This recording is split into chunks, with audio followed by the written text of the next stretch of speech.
Avancé du début du week-end, comme il fait chaud, vous avez soif, que vous avez entendu sous le soleil, mon discours se limitera à 45 minutes, rassurez-vous. Je voudrais juste être interprète de mes collègues et amis élus qui sont ici très nombreux. Alain de Tournay l'a souligné. Il y a aussi Carole Bory, que j'ai vu, du conseiller départemental de...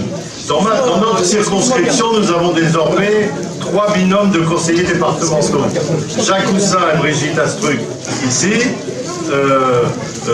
Marguerite Chassin et Olivier Hainaut sur le secteur La Madeleine, Saint-André, et Carole Bory et Michel Louis sur le secteur de Lémont, Péranchy en particulier. Voilà, comme ça, ils sont tous ici et nous avons des conseillers régionaux qui ont été cités, dont le président du groupe majoritaire, que je salue tout particulièrement, notre ami Sébastien Lefebvre. Nous sommes tous admiratifs, Alain, de ce qui a été fait ici.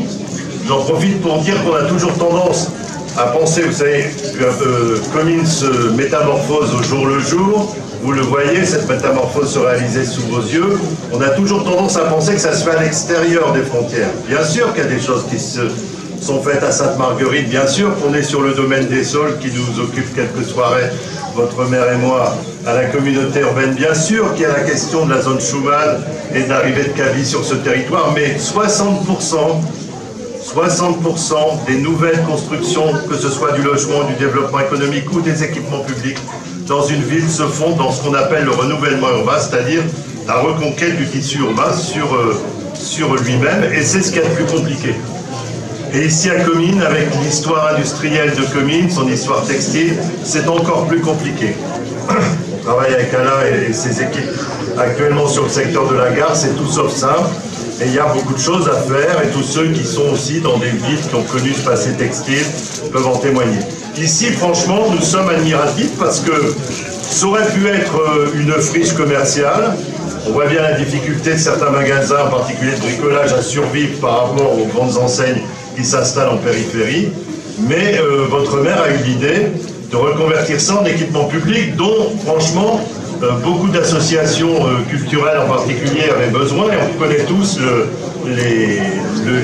la dynamique des 2 clubs de danse, où il faut qu'il n'y ait pas de jaloux et que les 2 soient servis équitablement, ce qui a été réalisé ici, ce qui était déjà une prouesse. Donc Alain a fait tout ce qu'il fallait pour reconvertir ce bâtiment. Il a tanné ses adjoints, qui sont des durs à cuire, mais ils n'ont pas fait tout ça pour la peau, puisque dans cette tannerie, vous vous trouvez maintenant avec un bâtiment superbe, une acoustique développée, et avec des surfaces qui sont, pour nous, des surfaces qu'on aimerait bien avoir dans les centres-villes chez nous, parce que c'est vraiment une opportunité importante, même si ça coûte toujours un peu d'argent au début. On voit bien que dans le long terme, c'est un investissement extrêmement rentable pour une ville, et surtout extrêmement rentable pour que toutes les ressources associatives, culturelles, artistiques d'une ville puissent se développer.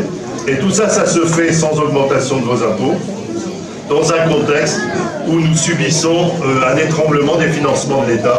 Donc c'est pas si simple, et c'est pour ça que je voudrais dire que ça mérite franchement qu'on voit un coup à la santé des équipes municipales.